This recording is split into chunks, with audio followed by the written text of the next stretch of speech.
Hi everyone, আসসালামু আলাইকুম।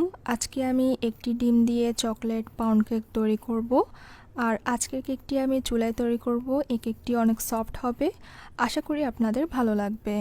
প্রথমেই বলে রুম টেম্পারেচারে থাকা একটি ডিম নিয়ে নিব। আর এখন দিচ্ছি চিনি 1/4 কাপ। এবার আমি এটাকে বিট করে নিব চিনির দানাদার ভাবটা না গলে যাওয়া পর্যন্ত।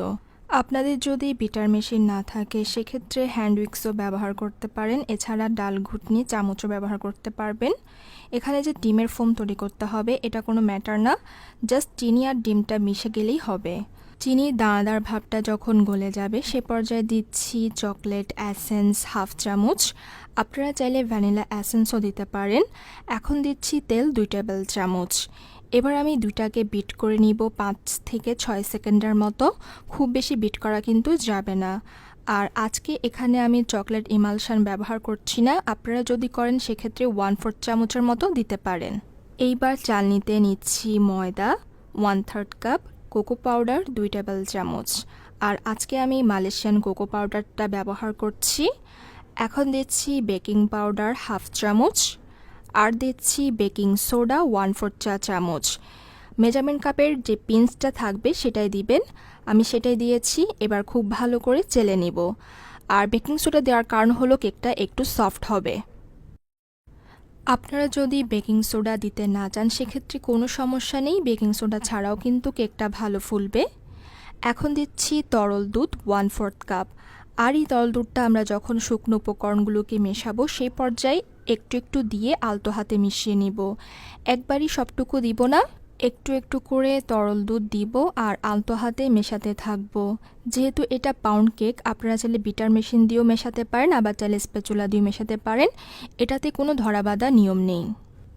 আমাদের কেকের ব্যাটারটি ঠিক এমন হবে।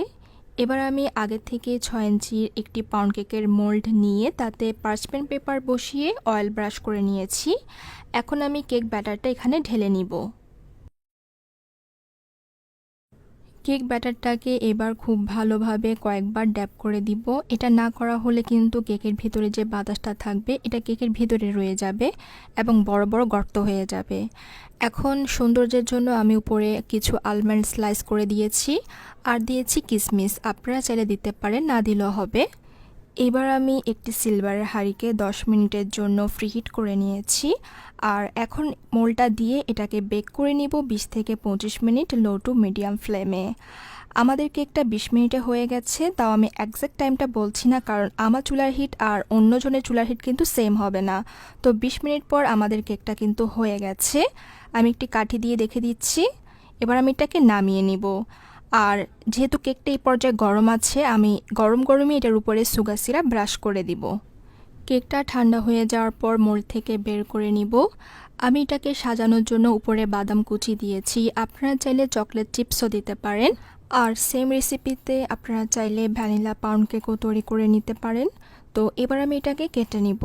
যেহেতু আজকে আমি বেকিং পাউডার আর বেকিং সোডা দুটোই ব্যবহার করেছি, এই কেকটা কিন্তু অনেক সফট আর ময়েস্ট হবে। এইবার আমি কাছ থেকে দেখিয়ে দিচ্ছি কেকটা কতটা সফট হয়েছে। যেহেতু আমি 6 ইঞ্চি মোল্ডে করেছি তাই আমাদের কেকটা কিছুটা চিকন হবে। এখন যদি আপনারা এটাকে 2 থেকে 3 দিনের জন্য স্টোর করতে চান সেক্ষেত্রে আপনারা প্লাস্টিক র্যাপার এটাকে মুড়িয়ে রাখতে পারবেন। আর তা না হলে আপনারা চাইলে কোনো এয়ারটাইট বক্সেও রেখে দিতে পারেন। তো আশা করি আমার আজকের এই রেসিপিটি আপনাদের ভালো লেগেছে। ভালো লেগে থাকলে আমার চ্যানেলটি সাবস্ক্রাইব করে রাখবেন। আল্লাহ হাফেজ।